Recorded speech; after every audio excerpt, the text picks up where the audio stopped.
ভাইরা বাপেরা মা বোনেরা, আমি বলছিলাম যে হযরত আমির মাবিয়াও তখন বিয়ে করেননি, অবিবাহিত ছিলেন। এক দিবসের ঘটনা, হযরত আমির মাবিয়া যখন বিয়ে করেননি, পেচ্ছাব করতে বসেছেন, আর পেচ্ছাবি এত জ্বলন করে যেন সহ্য করতে পারে না। হযরত আমির মাবিয়া এত ওষুধ পানির ব্যবস্থা করলেন, দাওয়াই খেলেন, কিন্তু ওনার পেচ্ছাব জ্বলন বন্ধ হয় না। অবশেষে হযরত আমির মাবিয়া নবী মুস্তাফার দরবারে গেল, আর আকা মওলাকে খুলে শুনাইলে। দয়ার নবী বলছেন, মাবিয়া তুমি যতই ওষুধ খাও না কেন, তোমার পেচ্ছাব জ্বলন বন্ধ হবে না যতদিন পর্যন্ত তুমি বিয়ে না করেছো।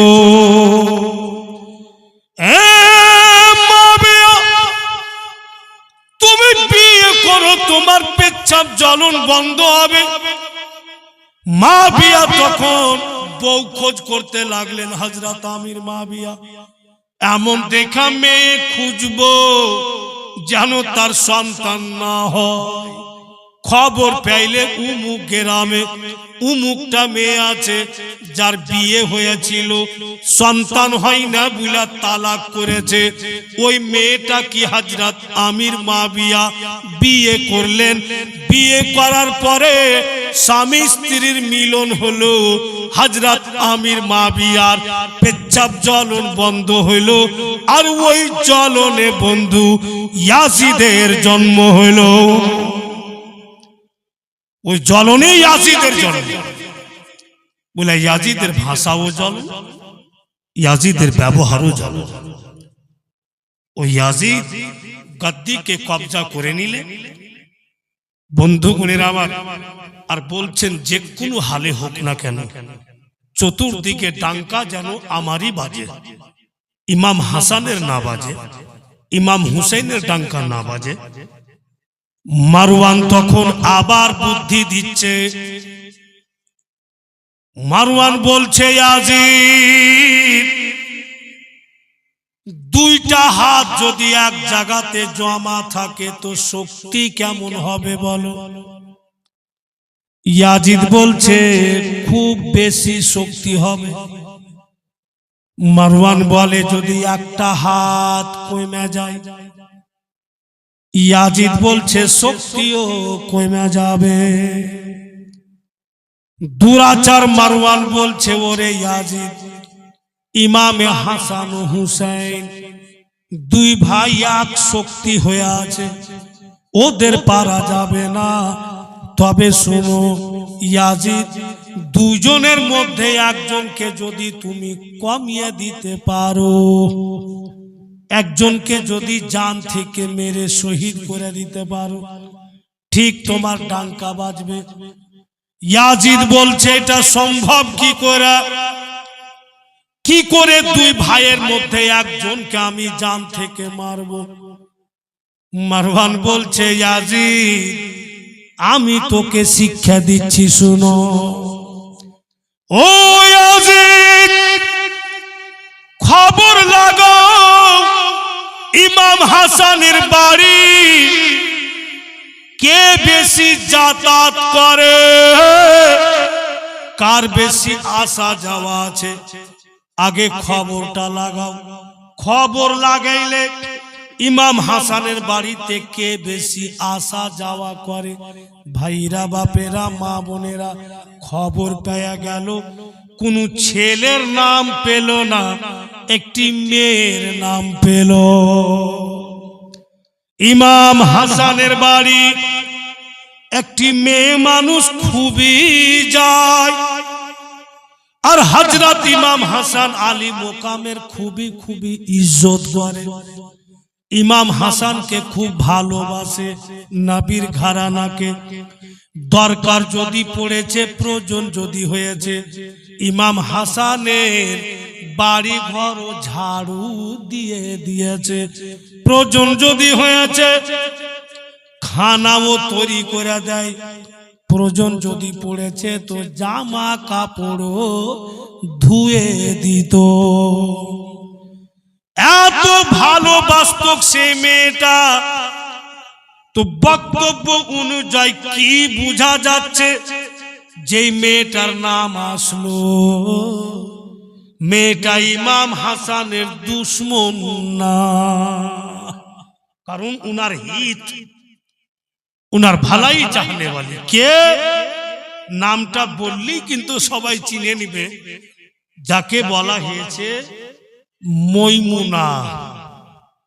মৈমুনা নামে অনেক মেয়েরা অনেক মেয়েকে ঝগড়া করতে গিয়ে আগে বলে দেয় কে মৈমুনা কুটনি, কিন্তু না, মৈমুনা কুটনি ছিল না, ও তো ইমাম হাসানের দিওয়ানি ছিল। ইমাম হাসানের বাড়ি ঘর ঝাড়ু দিয়ে দিতেন, জামা কাপড় সাফ করে দিতেন, এবং প্রয়োজন পড়েছে তো খাবারও বানিয়ে দিয়েছে। মারওয়ান বলছে, ইয়াজিদ তোমার সুবিধা হয়ে গেল। কেমন সুবিধা? বলে মেয়ে মানুষকে পিঘলাইতে বেশি সময় লাগে না। ইয়াজিদ তুমি একটা টাকার পটলি বাঁধো, দুইজন লোককে টাকার পটলি দিয়া পাঠাও, মৈমুনাকে দিবে। ও মৈমুনা, এতি টাকা আছে, তোমাকে ইয়াজিদ ইনাম দিল। মৈমুনা তখন বলবে আমি কি ভালাই করেছি ইয়াজিদের, কি এমন তার উন্নতি করে দিয়েছি যে এত টাকা ইনাম। ইয়াজিদ তোমার লোক। তখন বলবে মৈমুনা তুমি ইমাম হাসানের খুবই সেবা করছো, উনার জন্য খাবার তৈরি করে দিচ্ছ। ইয়াজিদ ইমাম হুসেনকে খুব মানে, কিন্তু ইয়াজিদের কাছে সময় নাই, বলে নিজে সেবা করতে পারে না।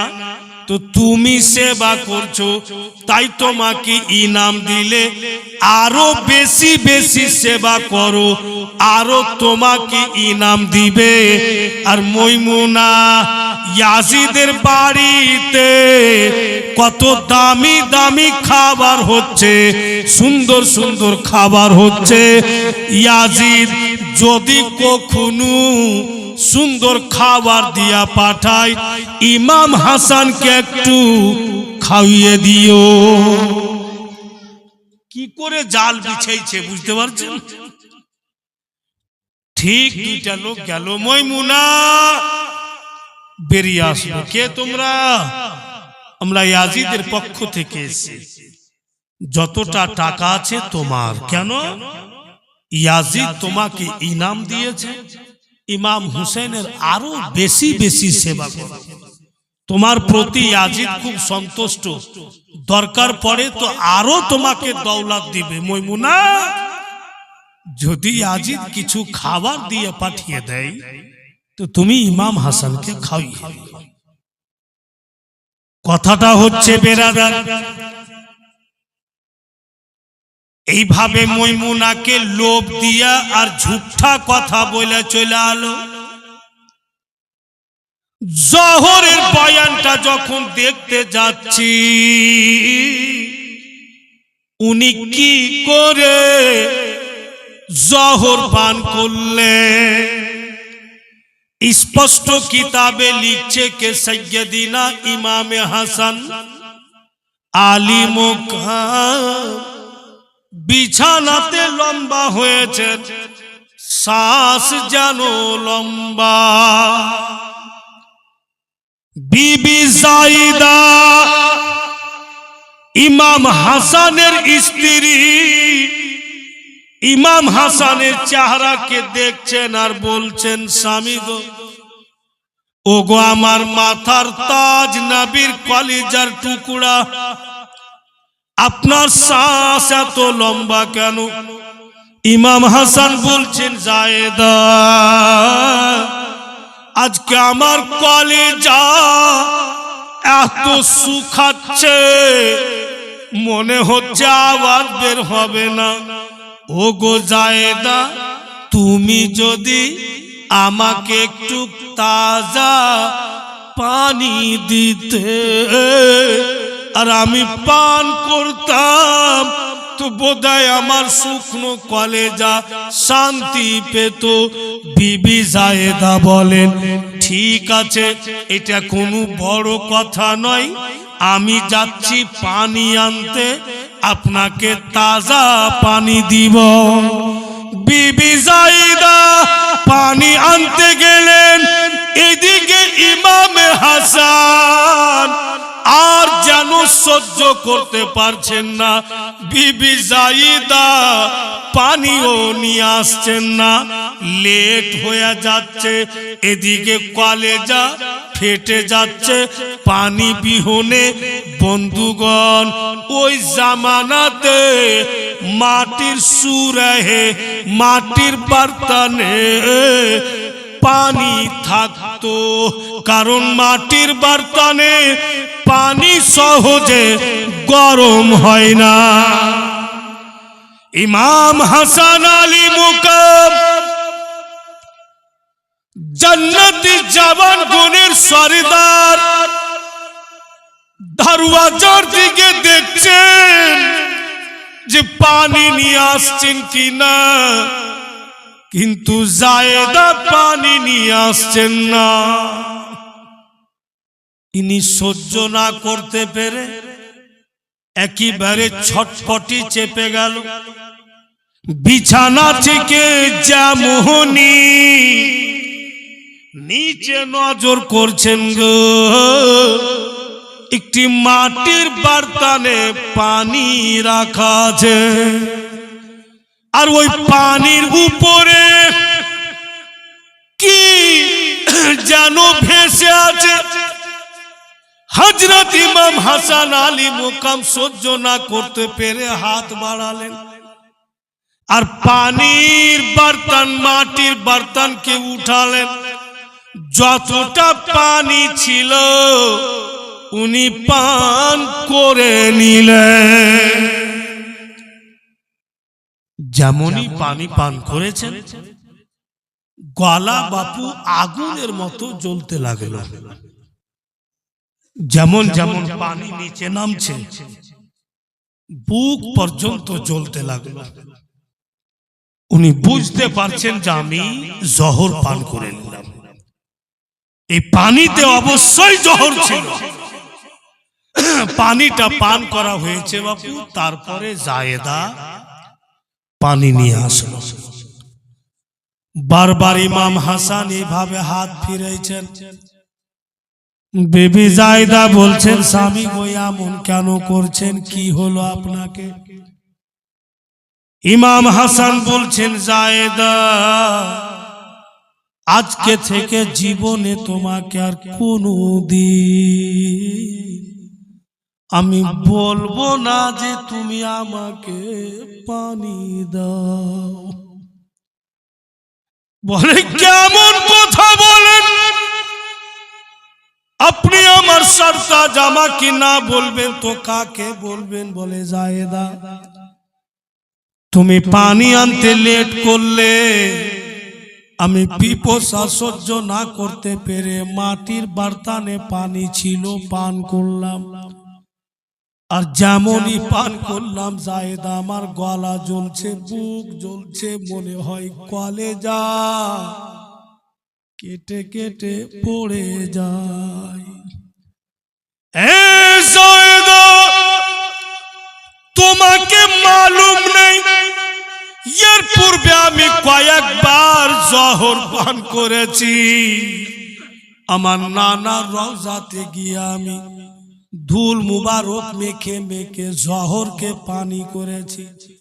জায়েদা জানি না পানিতে কি ছিল, পান করার পর থেকে আমার কোমর থেকে পা পর্যন্ত হিলে না। চেষ্টা করছি আমি যে না না রওজাতে যাব, ধুল লাগাবো, আমি উঠতে পারি না, পা দুটি সিল হয়ে গিয়েছে। হে যায়েদ, একটা কাম করে দিতে পারবে কি তুমি বলো? বলে আপনি বলুন তো, ইশারা তো করেন। ইমাম হাসান বলছেন, যায়েদা গো, আমার বড় ছেলে কাসিমকে ডেকে দাও। যেমন আওয়াজ দিলেন সাইয়্যিদিনা কাসিম, ইমাম হাসানের বড় বেটা কাসিম কি বল জওয়ানিতে কদম রেখেছেন, দেখার মতো ছেলে।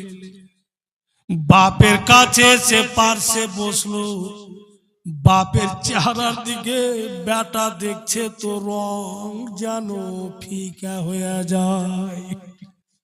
বেটা বলছে, আব্বা জান, কি আপনি পান করলেন? আপনার চেহারার রং কেন পরিবর্তন হয়ে গেল?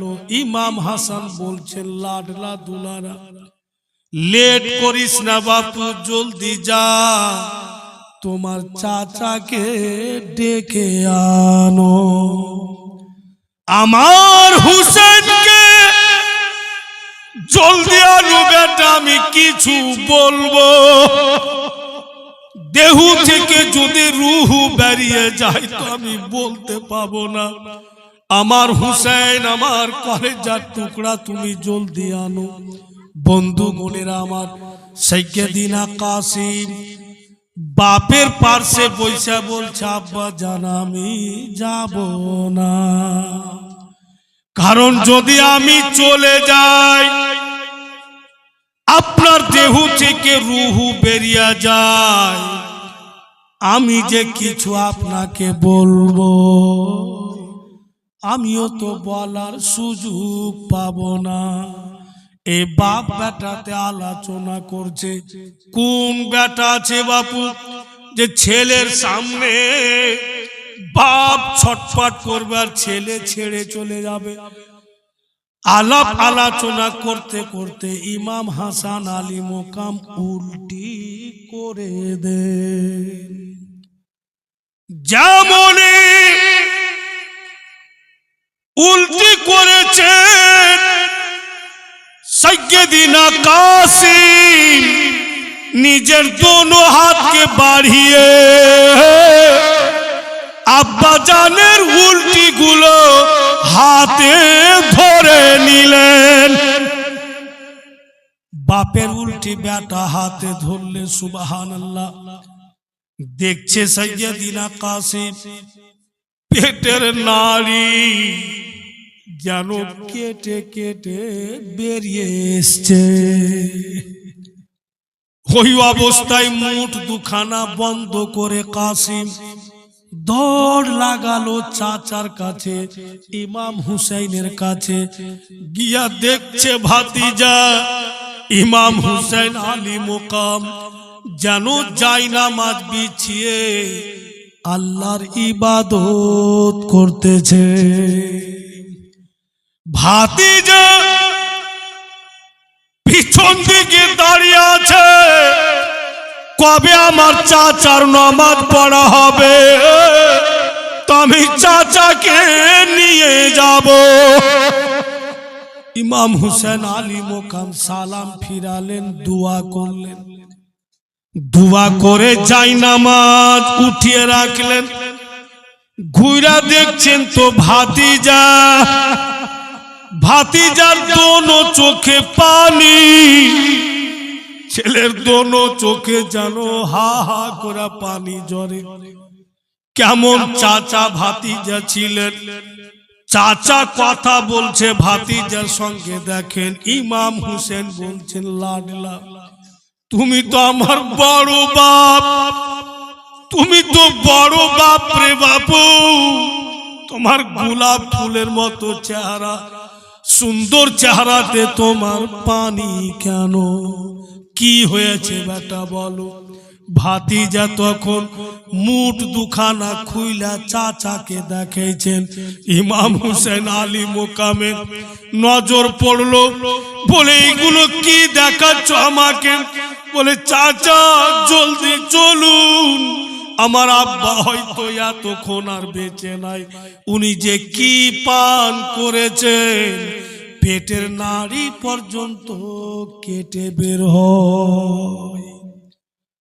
দৌড় লাগালেন, ভাইয়ের কাছে গিয়ে ইমাম হুসেন আলী মোকাম বসলেন। ভাইয়ের চেহারার দিকে দেখে বলছেন, ভাইজান কি আপনি পান করেছেন? কে আপনাকে জহর দিল? আপনি একবার আমাকে বলুন। ইমাম হাসান বলছেন, হুসাইন অত কথা বলার টাইম নাই, গলা ভাই আমার আগুনের মতো জ্বলে, মনে হচ্ছে কলেজা গলে গলে পড়ে যায়। এই হুসাইন তুমি কাঁদবে না, কারণ তোমার কাছে আমার পরিবার রেখে গেলাম। নানা দুনিয়াতে নাই, চলে গিয়েছেন। আব্বা দুনিয়াতে নাই, চলে গিয়েছেন। মা জননী উনিও দুনিয়াতে নাই, চলে গিয়েছেন। এখন তুমি যদি ভেঙে পড়ো তো আমার পরিবারকে কে দেখবে? তুমি এখন মালিক সকলের। এই হুসাইন তুমি খুশি হও, তুমি কি ভুলে গেছো আমরা বাচ্চা ছিলাম আর জিবরাইল কি বইলা যায়নি নবী পাককে যে আমি জহর পান করব? তখনই বলে গিয়েছেন আমি খুবই খুশি, কারণ যে আমার মা আমার শহীদের বদলে নানা জানের উম্মত উম্মতির গুনাহ মাফ করিয়েছেন।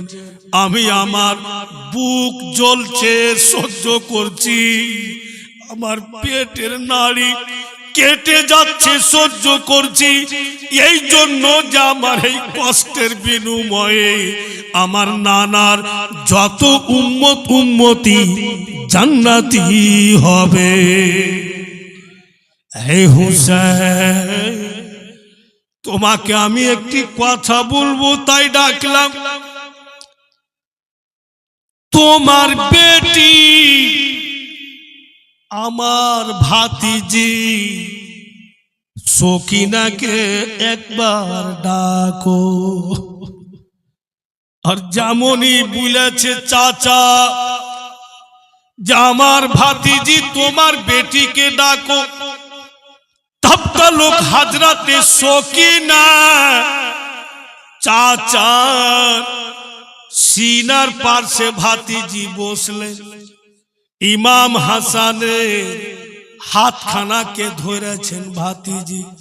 হাইরে চাচা ভাতিজির হাত ধরে নিজের বুকের উপরে হাত রাখলে। কি বলছেন ইমামে হাসান ভাতিজিকে?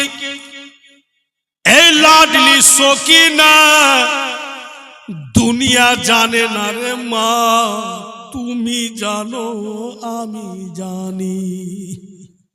আমি তোমার বড় বাপ, তোমাকে কথা দিয়েছিলাম বেটি যে আমার মা নাই রে মা, আমার কাসিম বড় হয়েছে, আমার কাসিমের সঙ্গে তোমাকে বিয়ে দিয়ে আমি মা বানিয়ে নিব। কিন্তু বেটি আমাকে ক্ষমা করে দাও, তোমার চাচার উপরে তুমি কোনো দুঃখ রাখিও না, কারণ যে আমার জীবন সাথ দিলে না ভাতিজি যেন পাগল হয়ে যায়। চাচার বুকের উপরে মাথা রেখে কত ফুটে ফুটে ভাতিজি কাঁদে, চাচা যান যেদিন আপনি আমাকে বলেছেন আপনার কাসিমের সঙ্গে আমার বিয়ে দিবেন, সেই দিনই আমি আল্লাহকে সাক্ষী মেনে আপনার কাসিমকে নিজের স্বামী মেনে নিয়েছি। আপনার উপরে কোনো দুঃখ নাই, কিন্তু চাচা চলে যাবেন, আমাদের পুরা পরিবারের সাহারা তো আপনি। সৈয়দিনা ইমামে হাসান পুরা পরিবারকে ইমাম হুসেনকে সঁপলেন আর বললেন, এ হুসেন, তুমি আমাকে দাফন করার জন্য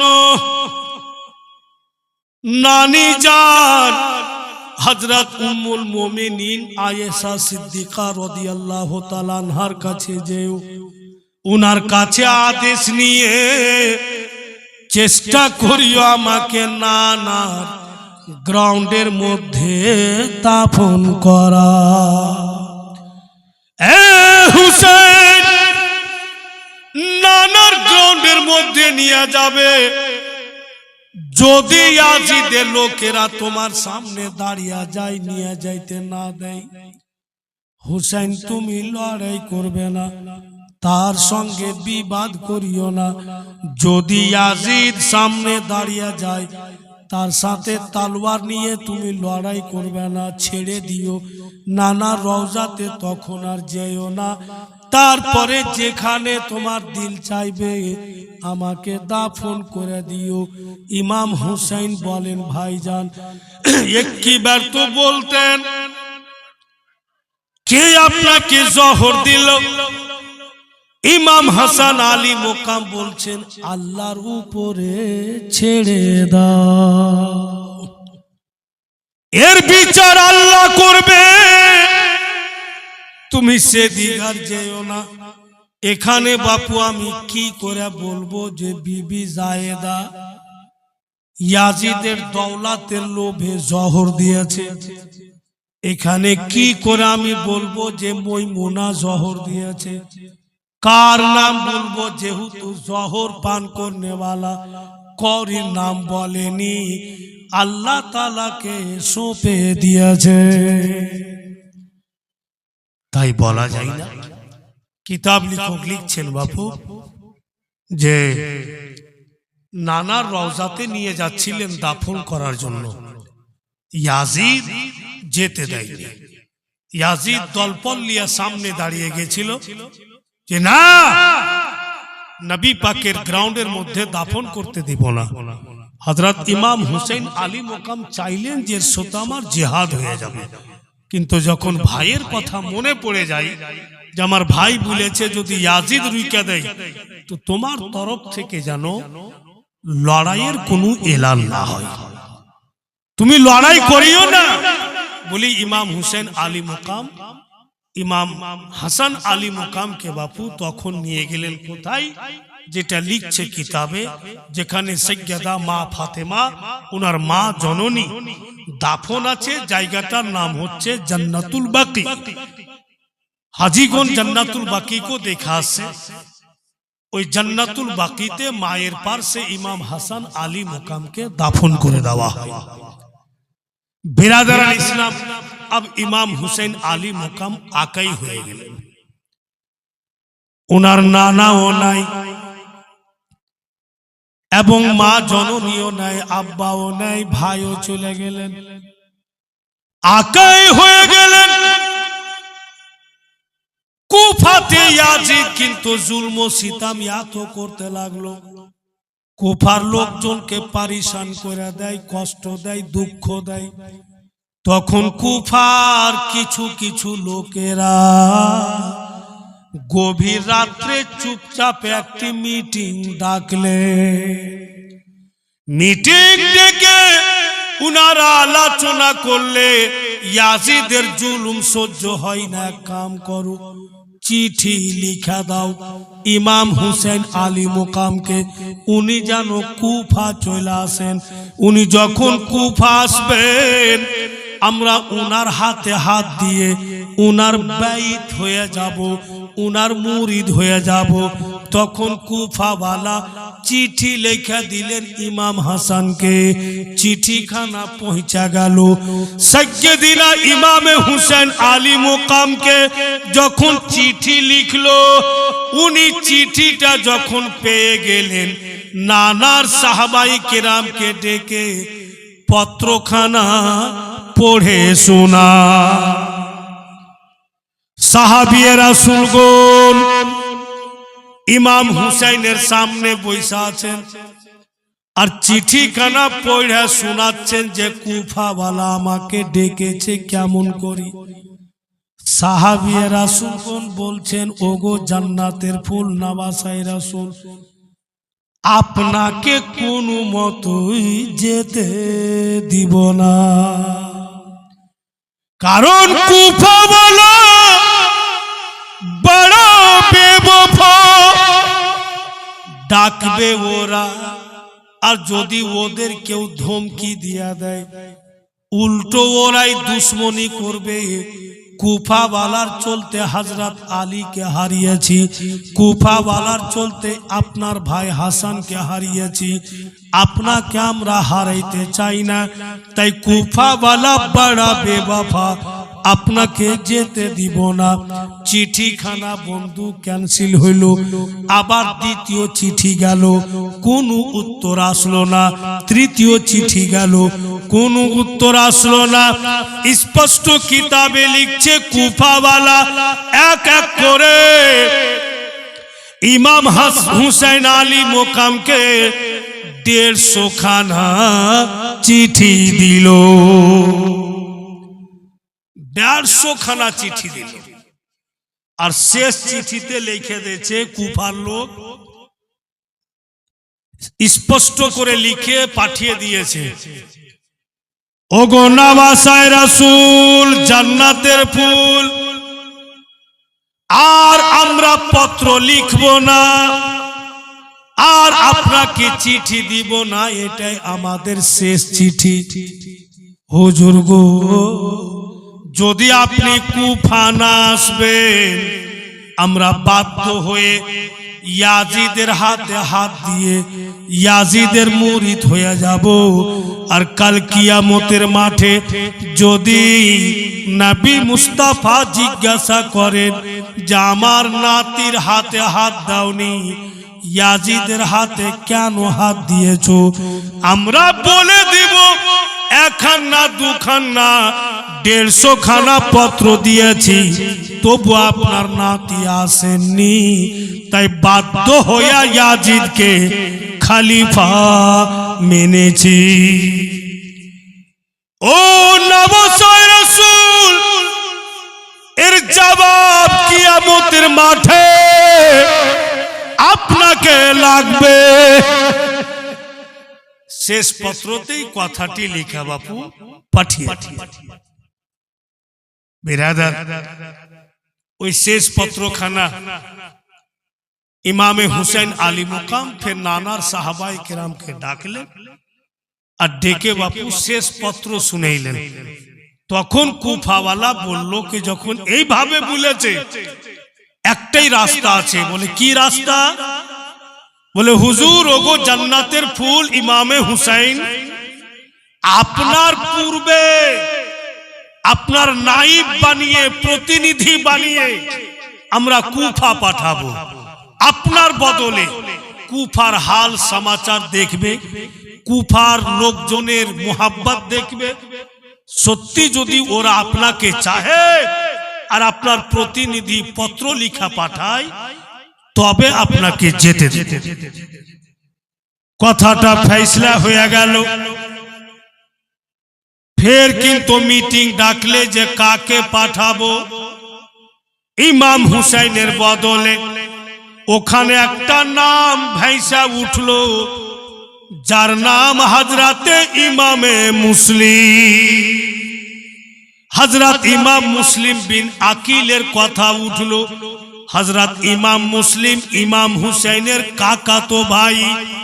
নিজস্ব কাকাতো ভাই মানে আবু তালিবের বেটা হযরতে আলী, আর আবু তালিবেরই বেটা হযরতে আকিল, হযরত আলীর বেটা ইমাম হুসাইন, আর হযরত আকিলের বেটা ইমামে মুসলিম। দুইজন কাকাতো ভাই হইলেন, তাই ইমাম মুসলিমকে ডাকা হইল।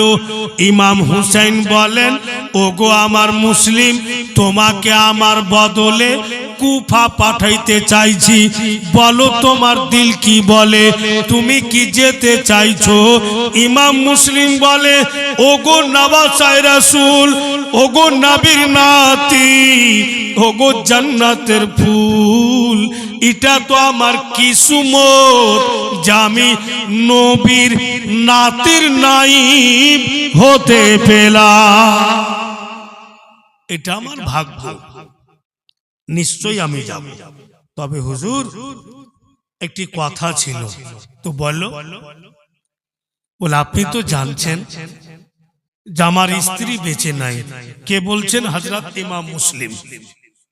আমার একটাই বেটি, যে বেটিকে আপনি নিয়েছেন, আপনি খিলাচ্ছেন, পিঁধাচ্ছেন, মানুষ করছেন।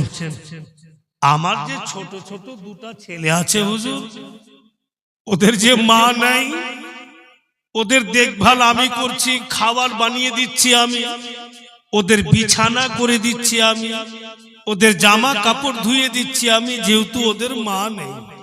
আমার দোনো বাচ্চা যদি বলে কি আমরাও কুফা যাব হুজুর, তো কি করব দুই ছেলে? হযরত ইমাম হুসাইন বলেন, তোমার দুই ছেলেকে বুঝাবে, যেমন সকিনা আছে, আলী আকবর আছে, জাইনাল আবেদিন আছে, কুলসুম আছে, সোহার বানু আছে, জৈনাব আছে, সবাই দেখভাল করবে। আর যদি তোমার ছেলেরা জিদ করে, তোমার দিল যেটা বলবে সেটা করিও। কথাবার্তা ফাইনাল হয়ে গেল। হযরত ইমাম মুসলিম কুফা আসবেন, ইমাম হুসাইনের বদলে কুফা এসে কুফার লোকজনের ব্যবহার দেখবে, সত্যি যদি ভালো লাগে এরা ইমাম হুসেনকে চাইছে, ইমাম মুসলিম চিঠি দিবেন, তবে কিন্তু ইমাম হুসেন আসবেন। হাইরে ইমাম মুসলিম রাত্রি বেলা নিজের হাতে রুটি বানাইছেন, ছেলে দুটিকে খাওয়িয়ে দিব, ওরাকে বিছানাতে শুইয়ে দিব। ছেলেরা যখন ঘুমিয়ে যাবে, ভোরবেলা আমি চুপচাপ উঠে কুফা বেরিয়ে যাব।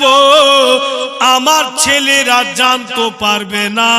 যখন সকাল হয়ে যাবে, চলে আসবে সাইয়েদিনা কাসিম, চলে আসবে আলী আকবর, চলে আসবে সকিনা, এরা এসে আমার দুই লালের দেখভাল করে নিবে। এই ইরাদা করে রুটি বানাইছে, আর দোনো বেটা মুহাম্মদ আর ইব্রাহিম বিছানাতে শুয়ে শুয়ে বাপের দিকে দেখছে। ছেলেরা কিন্তু জেনে গিয়েছে যে আমার আব্বা জান কুফা যাবে, কিন্তু বলতে পারে না। রুটি বানিয়ে দোনো বেটাকে খাইয়ে দিলে, আর বলছে বাপু শুয়ে যাও, লাডলা আরাম করো। ঠিক বেরাদার দোনো বেটা বিছানাতে লম্বা হয়ে থাকলো।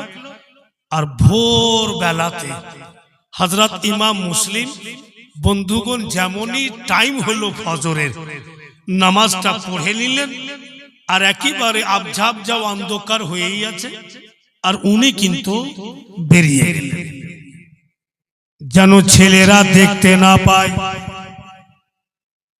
বেরিয়ে গিয়ে ভাইরা, বাপেরা, মা বোনেরা, যেটা উট নিয়া উনি কুফা যাবেন, উটের লাগাম ধরে উনি বারবার টানছে,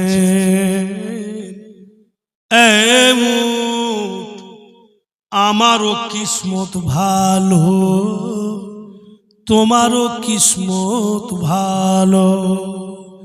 চলো কুফা যাই, ইমাম মুসলিমের নাইব হতে পেয়েছি, তোমাকে নিয়ে যাব। এই বইলা জানোয়ারের লাগাম ধরে টানছে। হাইরে উট এক কদম আগে যাই না। এত চেষ্টা করছে, উট বন্ধুগণ আগে যাই না। ভাইরা বন্ধুগণেরা আমার, উট যখন আগে যাচ্ছে না, পরেশান হয়ে গেল হযরত ইমাম মুসলিম, যে ব্যাপার কি আগে কেন যায় না? এত টানছে কিন্তু উট আগে বাড়ে না। উট বারবার নিজের মাথা পিছন দিকে ঘুরিয়ে ঘুরিয়ে দেখে। ইমাম মুসলিম রাদিয়াল্লাহু তাআলা আনহু ভাবছেন পিছন দিকে কি আছে, এই জানোয়ার কেন আগে যায় না, পিছন দিকে কেন ঘুরে ঘুরে দেখে। ঘুরে যখন দেখছে বারবার উট, ইমাম মুসলিম লাগাম ছেড়ে উটের পিছন দিকে যাচ্ছে গো। হযরত ইমাম মুসলিমের দোনো বেটা মুহাম্মদ আর ইব্রাহিম উটের পিছন দিকের পা দুটি ধরে বসে আছে।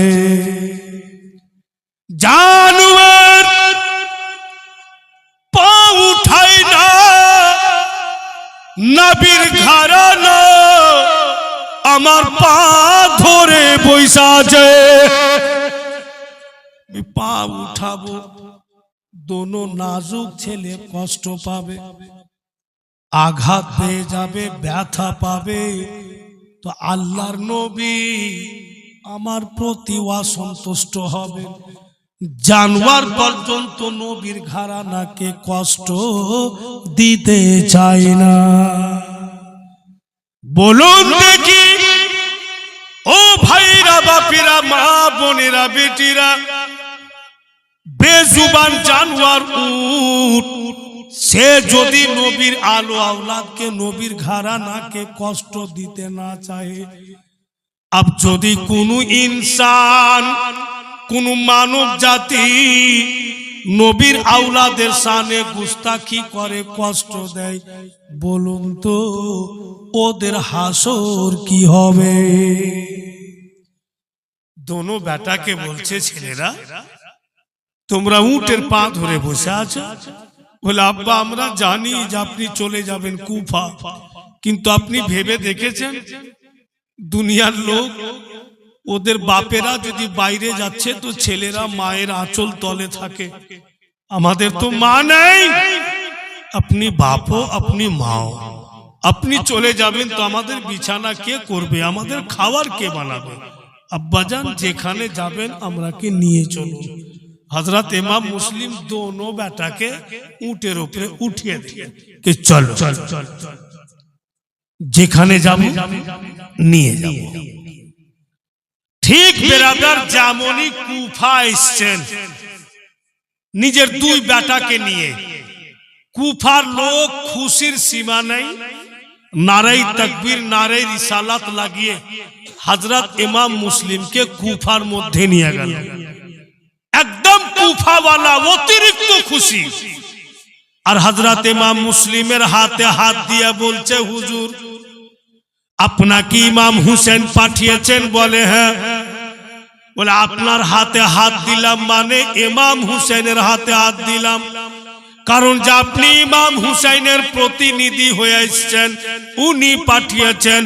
আপনার যদি ইজ্জত করি ইমাম হুসাইনের ইজ্জত হবে, আপনার যদি সম্মান করি ইমাম হুসাইনের সম্মান হবে, আপনাকে যদি দুঃখ বা কষ্ট দিয়ে দিই ইমাম হুসেনকে দেওয়া হবে। হুজুর আপনার হাতে হাত দিয়ে আমরাকে মুরিদ বানিয়েলেন, আমরা ইমাম হুসাইনের হয়ে যাব। এইভাবে লোকজন মুরিদ হইতে লাগলো। লিখছে কিতাবে বাপু, একজন দুইজন না, মুরিদ হইতে হইতে 12,000 কুফি থেকে 22,000 পৌঁছে গেল। আপনারাই বলুন 22,000 লোক যদি ইমাম মুসলিমের পক্ষ হয়ে যায়, ইমাম মুসলিমের হাতে হাত দিয়া দেয়, উনি কি বুঝবেন সত্যি এরা ইমাম হুসাইনের দিওয়ানা। তখন বাপু উনি চিঠি লিখে দিলেন, হুজুর কুফা চলে আসুন, কুফার লোক বড়া আপনার দিওয়ানা। 22,000 কুফি আমার হাতে হাত দিয়ে আপনার হয়ে গেছে। এই বলে চিঠি ইমাম মুসলিম লিখা পাঠিয়ে দিলে ইমাম হুসাইনকে। আর চতুর্দিকে ইমাম হুসাইনের ডাঙ্কা বাজতে লাগলো, চতুর্দিকে আলাপ আলোচনা হইতে লাগলো। আর বেরাদার দুশ্মনরা কিন্তু জয়লা আগুন হয়ে যায়। যাদের দিল সাফ থাকে না, আপনাদের দেশও হচ্ছে, আমাদের দেশও হচ্ছে, সহ্যই করতে পারি না। যদি কোনো লোক তারাক্কি করছে তো কেউ হয়তো বাপু দুয়া দিচ্ছে, তো কেউ ফের বেরাদার ফের বদদুয়া দিচ্ছে।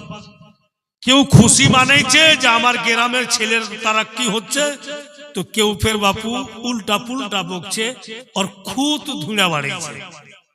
আর মানুষ যখন যার খুদ ধুড়বে কিনা পানি খাওয়ার পিছে লেগে যাবে, তো ভুলও যদি না থাকে তো ব্যানিয়াও ভুল বের করবে। বেরাদার আমার একটি কথা মনে আছে, বলে দিই আপনাদের। আমি আমার আব্বাকে বলছিলাম যে আপনি খোট্টা মহলে আমার বিয়ে দিলেন, আমার চলবে না, ওদের সাথে আমার অ্যাডজাস্ট হবে না। তো আমার আব্বা যখন হজ করতে যায়, তো আমাকে ডেকে মায়ের পাশে বসে আর আমাকে বলছে, শুন বেটা শুন, আমি তো হজ করতে যাচ্ছি, আর আমার ফিল্ডের মালিক তুই, আর তোর দ্বারাতেই আমার নাম হবে, বদনাম হবে।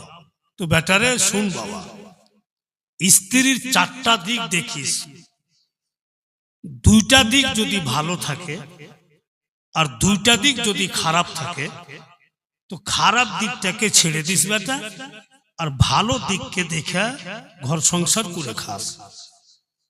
যেমন আমাকে নসিহত করছে আমার বাপ, যে একজন পীর সাহেব বুজরুগ অনেক মুরিদ করেছে, মুরিদ খুব দিওয়ানা পীর সাহেব।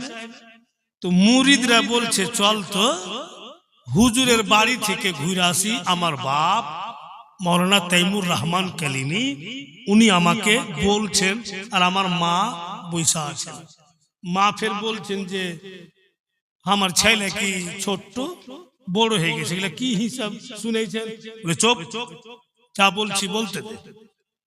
বলে পীর সাহেব মানুষ, মুরিদরা গেলছে পীর সাহেবের বাড়ি ঘুরতে, আওয়াজ দিচ্ছে হুজুর বাড়িতে আছেন কি? তো পীর সাহেব নি জানলা দিয়া বলছে কে? তো বলছে আমরা হুজুরের মুরিদ, আমরা পীর সাহেবের সাথে দেখা করতে আসলাম। তো পীর সাহেবনি বলছে বেটা, আমাকে বলছে আমার বাপ, যে পীর ধুড়া পাও ঘাটিয়া পীরের মুরিদ হয়েছে। মানে ওর স্ত্রী বলছে ই কোন পীরের লাই, মুরিদেরকে ভাই মাথা খারাপ হ্যাঁ, যে ওর স্ত্রী বলছে যে কোন পীরের লাই, তাহলে আমরা কোন পীরের মুরিদ হয়েছে? ওর স্ত্রী বলছে ঘাটিয়া পীর। মুরিদেরকে ভাই মন খারাপ, ঘুরে কিন্তু বাড়ি চলে গেছে। তো বাড়ি যাইছে, তো ওই পীর সাহেবকে দেখছে যে বাঘের পিঠের উপরে সাওয়ার হইয়া পীর সাহেব চলে আসছে। মুরিদেরকে আরো মাথা খারাপ, যে হুজুরনি বললো যে আমারকে হুজুর ঘাটিয়া পীর, তো ফের বাঘকে কেমন করে কাবু করে আসলো? কেমন করবো আমরা, কার উপরে বিশ্বাস করবো? দেখা হয়। তো পীর সাহেব তো চিনতে পারছে এটি আমার মুরিদ। কোথায় গেছিলা বাবা? বলে হুজুর আপনার বাড়ি গেছিলাম। তো তোমাদের চোখ মুখ ভারী কেন? বলে হুজুর বলতে লজ্জা লাগছে। বলে লজ্জার কি আছে বলো? বলে হুজুর আপনার স্ত্রী বলছে যে আপনি ঘাটিয়া পীর। তো পীর সাহেব মুস্কি মেরা হাসছে, মুরিদ বলছে পীর সাহেব হাসছে, বলে চল, আমার স্ত্রী না বলেছে? বলে হ্যাঁ। বলে এবার আমার সাথে চলো, তোমরা চুপচাপ থাকবে আর বাহিরকার বারান্দাতে থাকবে, আমি ভিতরে যাব, আমার স্ত্রীর সঙ্গে কথা বলবো, আর তোমরা ধ্যান দিয়ে শুনবে যে আমি পীর কি করে হয়েছি, আমি আল্লাহর ওলি কি করে হয়েছি, আজকে তোমরা বুঝতে পারবে। তামাম মুরিদ বাপু বারান্দাতে থাকলো, পীর সাহেব ভিতরে গেল, ওর স্ত্রীকে বলছে কেমন আছো? বলে ভালো। কি করছো? কাম করছি। কোন মেহমান এসেছিল কি? বলে হ্যাঁ। কি বললা তুমি মেহমানদেরকে? বলে যেটা বলার বলে দিয়েছি। বলে কি বললা তুমি? নাকি ঘাটিয়া পীর বলেছো? বলে হ্যাঁ, ফের বলছি ঘাটিয়া পীর। কোন পীর লাইক নাকি? পীর সাহেবের সামনে বলছে। ফের পীর সাহেব মুস্কি বেড়া হাইসা বলছেন তুমি কেমন পীর চাও, কি রকম হইলে তোমার পছন্দ হবে? ওর স্ত্রী বলছে যখন আমি বাড়ির একনা ঝাড়ু দিচ্ছিলাম,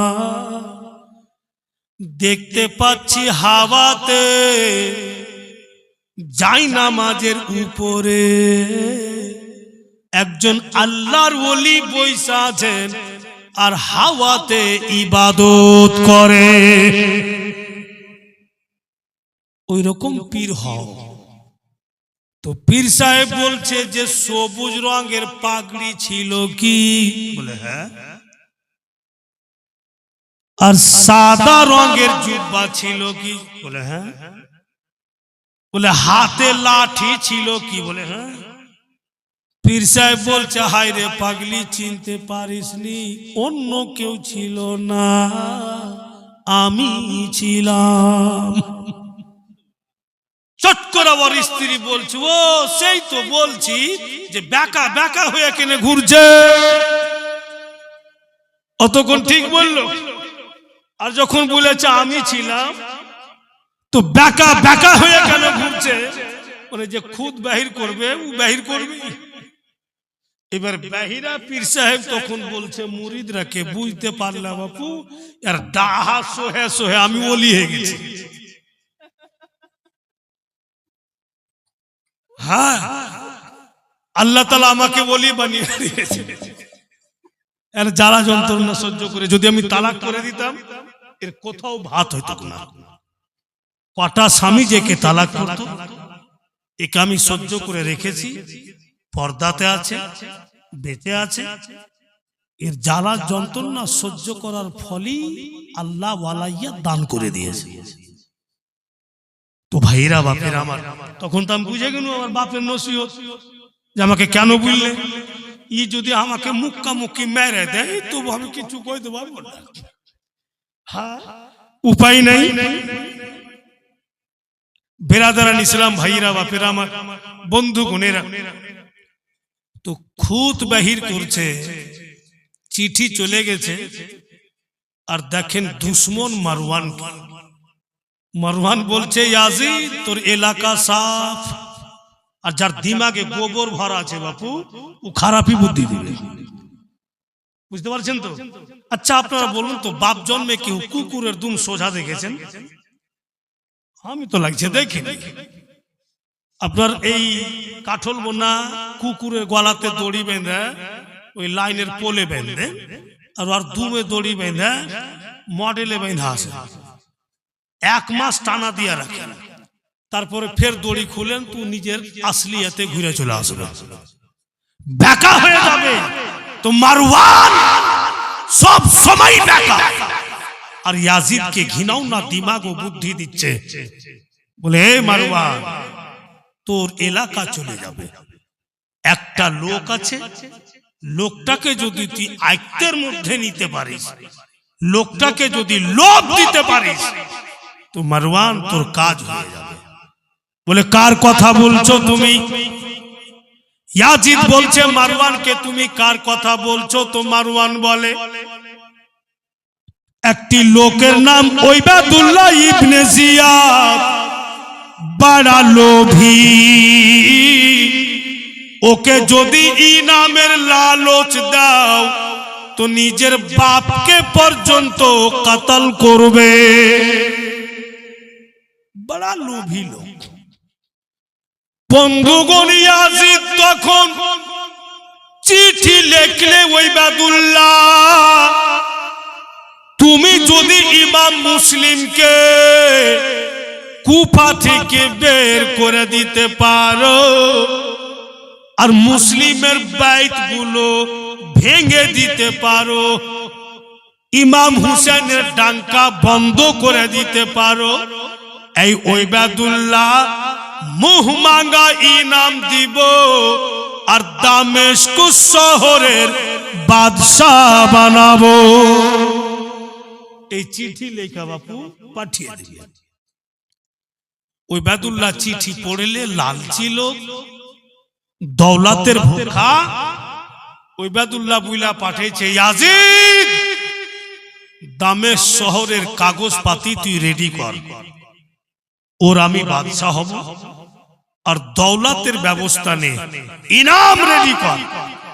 আমাকে যাইতে যা সময় লাগে কুফা, মুসলিমকে বের করতে সময় লাগে না। আব এখানে বাপু একটি কথা আছে, ওবায়দুল্লাহ নিজের লোককে বলছে এক কাম করো। কেমন কাম? বলে খবর লাগাও ইমাম হুসেন আলী মোকাম যখন বাড়ি থেকে বের হয়, সফরে যান তো কোন লেবাস পরে যান। ওবায়দুল্লাহ লোকেরা বলছে কেন? বলে আমি উনার লিবাসের নকল করে লিবাস বানাবো আর চেহারাতে নাকাব ঢেলে কুফাতে প্রবেশ করব। আমি যদি নিজস্ব চেহারা নিয়ে কুফার মধ্যে যাই তো কুফাওয়ালা আমাকে চিনে, সবাই কিন্তু আমাকে জানে। ওবায়দুল্লাহ ধোঁকাবাজ, ওবায়দুল্লাহ লালচি লোক, আমাকে কুফাতে ঢুকতে দিবে না। আমি ইমাম হুসাইন আলী মোকামের লিবাসকে নকল করে পড়বো, চেহারাতে নাকাব ডালবো আর তোমরা সবাই পাক্কা সচ্চা নামাজি হয়ে যাও, তসবিহ গণনেওয়ালা হয়ে যাও, আল্লাহর পথের পথি হয়ে যাও, নবীর দিওয়ানা সেজে যাও। চলো আমার সাথে, যেমনই কুফা যাব কুফার লোক বুঝতে পারবে না, আমরা সবাইকে দেখে এটাই ভাববে বোধহয় ইমাম হুসেন চলে আসছে। মক্কারের ঘে মক্কারি ধরা মুশকিল। ভুলেই বেরাদার কথাটি ইয়াদ রাখবেন, ইমান যদি নষ্ট করতে আসে তো ইমানের সাহারা নিয়ে আসবে। নামাজ যদি নষ্ট করতে আসে তো নামাজি সাইজা আসবে। নামাজি যদি না সাইজা আসবে তো নামাজির কাছে যাইতে পারবে না। যে ইমান নষ্ট করতে আসবে তো ইমানদারগিরি দেখিয়ে আসবে। ওবায়দুল্লাহ ইমাম হুসেন আলী মোকামের লিবাস পড়ে নিল। আজকাল তো শুনতে পাচ্ছেন অনেক দেশবাসী হিন্দুস্তানে মুসলমানের উপরে জুলম সিতম করছে।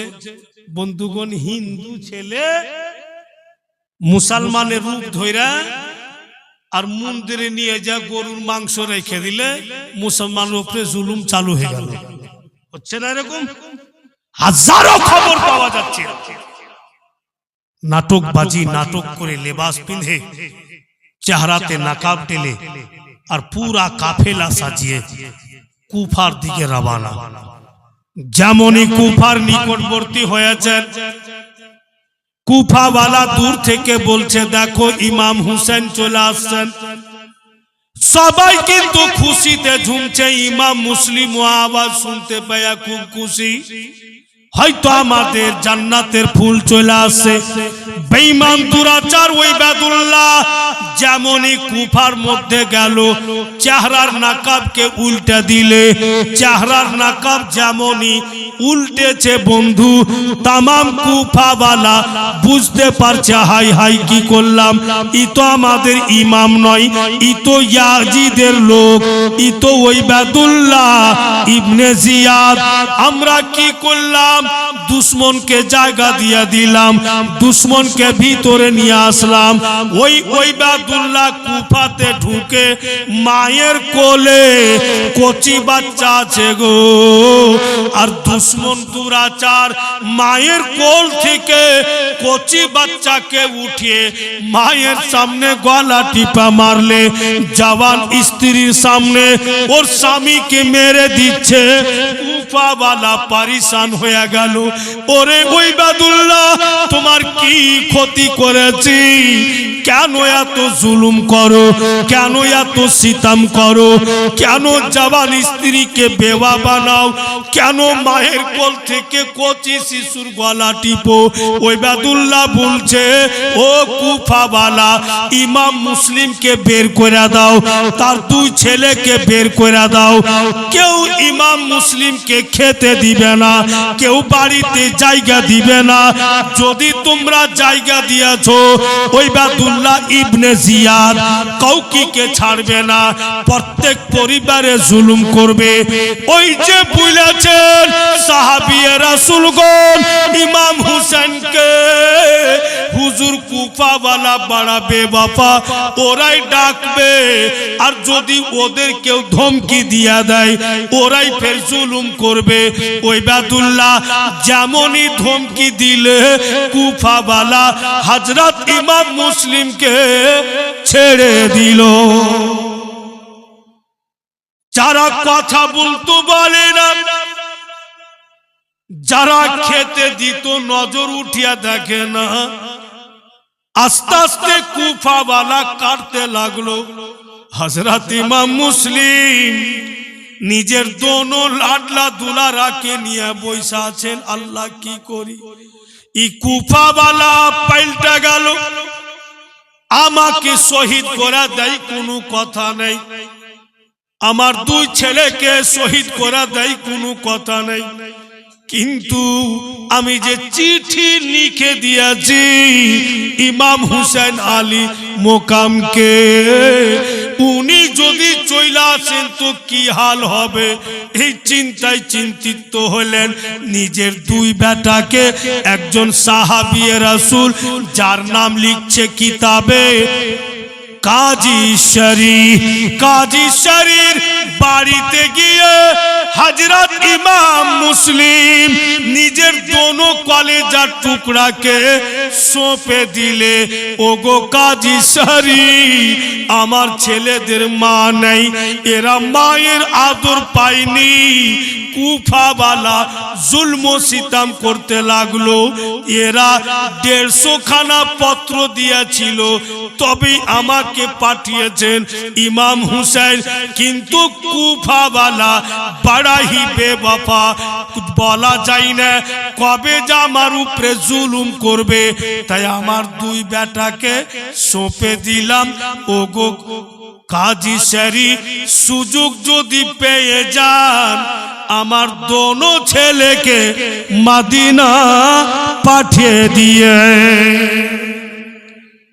আর যদি আমি হায়াতে থাকি আমার দুই ছেলেকে নিয়ে আমি মদিনা যাব আর যদি আমি জীবিত না ফিরি আমার দোনো লালকে একটু মদিনা পাঠিয়ে দিয়ে এই বলে সঁপে দিলেন আর আকাই হযরত ইমাম মুসলিম বিরাদারান ইসলাম কুফা শহরে উনি ঘুরতে লাগলেন আপনারা বলুন এই গ্রামে যদি দীর্ঘদিন ধরে আমি থাকি বাচ্চা বাচ্চা যদি আমাকে চিনে প্রত্যেক মা বোনেরা বেটিরা আমাকে চিনে খুব আসছি যাচ্ছি আদর যত্ন পাচ্ছি अचानक যদি একদিন আমি ঢুকেছি আর সবাই দেখে মা বোন বেটি আমাকে দেখে দরওয়াজা বন্ধ করে নিচ্ছে জানলা পর্যন্ত বন্ধ করে নিচ্ছে যারা রাত দিন পাশে বসতো ওর আর সালাম কালাম কিছুই করে না অটোমেটিক দিলে আমার আঘাত লাগবে যত পরিচিত আমি,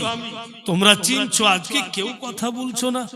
হযরত ইমাম মুসলিম বাপু গোটা কুফাতে দেখছে কেউ বেরাদার কথাই বলে না। ওনার দিল বলছে যে আমি কত আকাই আকাই ঘুরবো, কুফা জামে মসজিদ যাব, নিশ্চয়ই ওখানে আপন কেউ না কেউ পাবো, নামাজিগণ তো আপন হবে। কুফা জামে মসজিদ গিয়ে দেখছেন তো অনেক নামাজি নামাজ পড়লেন, আর নামাজ পড়ে বাপু দেখছেন তো প্রত্যেকটা লোক এক এক করে বেরিয়ে চলে যাচ্ছে। ইমাম মুসলিম রাদিয়াল্লাহু তাআলা আনহুর সঙ্গে কেউ কথা বলছে না। তখন হযরত ইমাম মুসলিম দুই একটি শব্দ বলেছেন कि मुझे कूफा वालो मुसाफिर न समझो, मैं आया नहीं हूँ, बुलाया गया हूँ। मुझे कूफा वालो मुसाफिर न समझो, मैं आया नहीं हूँ, बुलाया गया हूँ। एक मैं बुला कर सताया गया हूँ, एक मैं बुला कर सताया गया हूँ, मैं रोया नहीं हूँ, रुलाया गया हूँ। आगे बोलছেন खीमा जलाया, सामल लुटाया, गुलिस्ता भी लूटा, गजना भी लूटा। खीमा जलाया, सामल लुटाया, गुलिस्ता भी लूटा, गजना भी लूटा। अरिश बरी पर मक्का बन रहा है, अरिश बरी पर मक्का बन रहा है, मैं बीरा नहीं हूँ, बसाया गया हूँ। मुझे कूफा वालो मुसाफिर न समझो, मैं आया नहीं हूँ, बुलाया गया हूँ। एक मैं बुला कर सताया गया हूँ, मैं रोया नहीं हूँ, रुलाया गया हूँ। সব বেরিয়ে গেল, একজন নামাজি সব শেষে বের হচ্ছেন, উনিও সাহাবী রাসূল, जिनार नाम लिखছে किताबे हजरते हानी बिन उर्रा। उनी इमाम मुस्लिम के देखा बोलছেন হুজুর আপনি এখানে? বলে হ্যাঁ গো, কুফা ওয়ালার জুলুম আর সহ্য হয় না, এরা অন্যায় করেছে। কুফাতে ওবায়দুল্লাহ এলান করে দিয়েছে কেউ আমাকে বাড়তে রাখে না, ওবায়দুল্লাহর ভয়ে। হযরতে হানি বিন উররা ইমাম মুসলিমের হাত ধরে বলছে হুজুর আমার বাড়ি চলুন। নিজের বাড়ি গিয়া রেখে तमाम গোলামকে বলে দিলেন খবরদার अपना अपना जुबाने लागाम दिया दाओ, আমার বাড়িতে হুজুর ইমাম মুসলিম আছেন, এই কথা কোন দিকে কৌরির সামনে বলিও না, কৌরির সামনে আউট করিও না, শব্দ যেন কেউ জানতে না পারে। এই বলে ইমাম মুসলিমকে যত্ন করে রেখে দিলেন। আব্বা রাদার ওবায়দুল্লাহ গোটা কুফাতে ঘুরছে, ইমাম মুসলিমকে খুঁজে পাই না, কোন রকম সংবাদ পাই না। বাধ্য হয়ে ইয়াজিদের কাছে গেল, ইয়াজিদকে বলছে ইয়াজিদ কি করা যায়, ইমাম মুসলিমকে খুঁজে পাই না। ইয়াজিদ তখন বলছে তোমার দ্বারাই হবে না, আমি লোক পাঠাচ্ছি, একজনকে ডেকে ও ভাইরা, মা বোনেরা, বেটিরা, দেখো দেখো ঈমান বিক্রি করা কেমন হয়, নিজকে বিক্রি করে দেওয়া। আর লোভী লোক কেমন হয়, একজনকে ডেকে বলছে ইয়াজিদ, ওগো সারা বছরে কত টাকা কামাই করো? বলে এত টাকা। পরিবার চলছে? বলে না, কমে যাচ্ছে। ইয়াজিদ বলছে তোমাকে একটা কাম দিচ্ছি, আমার কামটা যদি করে দিতে পারো এত টাকা ইনাম দিব, কন্টিনিউ 5 বছর বৈশা খাবে তবুও শেষ হবে না। কে বলছে? ইয়াজিদ। ঈমান বিক্রি করনেওয়ালা বলছে যে আমি তৈরি আছি। তখন বলছে যে মাথায় টুপি লাগাও, নামাজি সাজো, এই টাকার পটলি লাও, কুফা জামে মসজিদ চলে যাও, মসজিদের কোনাতে বসে রিয়াকারী কান্দন কাঁদবে। এমনি তুমি কাঁদবে, মসজিদ থেকে বের হবে না, নিশ্চয়ই তোমাকে কেউ না কেউ বলবে কে তুমি, তো তোমাকে ওখানে কেউ চিনে না। তুমি বলবে যে আমি মদিনা থেকে এসেছি, আমাকে ইমাম হুসাইন পাঠিয়েছেন, ইমাম মুসলিমকে কিছু টাকা দিব। কিন্তু হাই রে কুফাওয়ালা, কোথায় যে ছুপিয়ে দিয়েছে, না শহীদ করে দিয়েছে, কোনো খবরই পাচ্ছি না। আমি মদিনা চলে যাব, ইমাম হুসাইনকে বলে দেব যে আপনার মুসলিমকে কুফাওয়ালা শহীদ করে দিয়েছে। এইভাবে যখন তুমি বলবে, নিশ্চয়ই কেউ না কেউ তোমাকে বলে দিবে যে হযরত ইমাম মুসলিম কোথায়। মানে জাসুস ছেড়ে দিলে। মুআজ্জাজ তখন জাসুস ছিল না, এখনো জাসুস হচ্ছে আমাদের মধ্যেই। আপনাদেরই গ্রামে জাসুস আছে, আপনাদেরই খবর নিয়ে আর দুশমনরাকে জানিয়ে আসছে। কিন্তু আপনারাও বুঝতে পারছেন না, আমরাও বুঝতে পারছি না, মার যার যেটা কাম ও বাপু করতেই থাকছে। জাসুসকে যেতে দেন কুফা জামে মসজিদ, আমরা আপনা আপনা বাড়ি যাব। তবে একটি কথা, যে আগামী কালকে হচ্ছে আমাদের শেষ প্রোগ্রাম, আখেরি প্রোগ্রাম।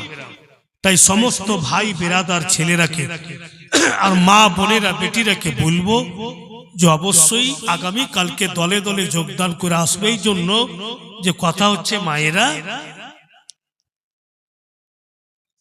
যে একজন ব্যক্তি জলসা সুনার দিওয়ানা, কিন্তু কাজে কামে গরিব মানুষ যেতে পারে না। এত তাড়াহুড়া করছে মা, কিন্তু পৌঁছিতে পারলো না। যখন জালসাতে বলছে कि या नबी सलाम अलैका, কিয়াম করতে খাড়ো হইল, তো লোকটা ওর স্ত্রীকে বলছে জলদি চলো জলদি চলো। জলসা শুনতে পেলাম না, কমপক্ষে শেষ অন্তিম প্রোগ্রামে দুয়াটা ধরে দুয়াতে শামিল হব বলে স্বামী স্ত্রী আসছে। আল্লাহ तमाम ফেরেশতাকে বলছে দেখো দেখো আমার বান্দা বান্দিকে কত আমাকে ভয় করে। জালসা শুনতে পাইনি, জীবনই শুনতে পাইনি, কিন্তু শেষ দুয়াতে যাচ্ছে। আল্লাহ বলছেন এদের প্রতি আমি সন্তুষ্ট হইলাম, এদের পিছনকার যত গুনাহ আমি এক্ষুনি মাফ করে দিলাম। দুয়াতে শামিল হতে আসলো তো জীবনের तमाम গুনাহ আল্লাহ মাফ করে দিলেন। ছেলেরা লাগিয়ে দিয়েছে, কালকে শেষ রজনী অন্তিম প্রোগ্রাম। আমারও বাপের নামে দোয়া হবে, আপনাদেরও বাপ দাদার নামে দোয়া হবে, আপনারা যারা গিয়েছে ওদেরও নামে দোয়া হবে, সবারই নামে ইনশাআল্লাহ নিশ্চয়ই দোয়া হবে।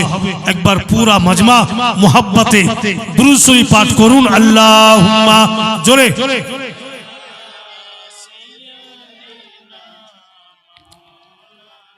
मोहम्मद वाला आले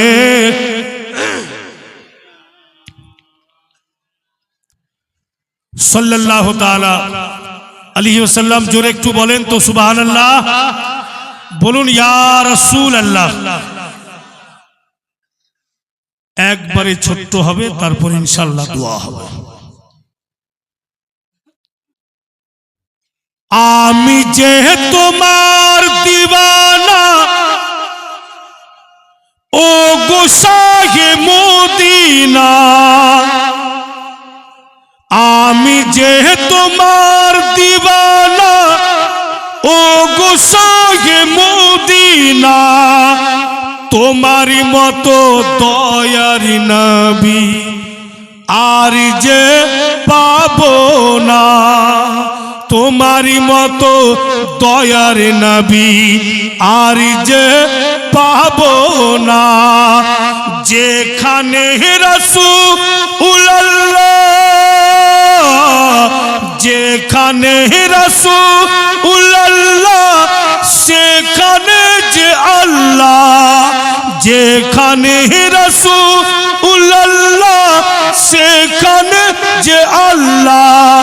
এই কথাটি মিথ্যে নয়, কুরআন খুলে দেখো না। এই কথাটি মিথ্যে নয়, কুরআন খুলে দেখো না। আমি যে তোমার দিওয়ানা ও গো শাহে মদিনা, তোমারই মতো দয়ার নবী আর যে পাবো না। चल उठ खड़े हो।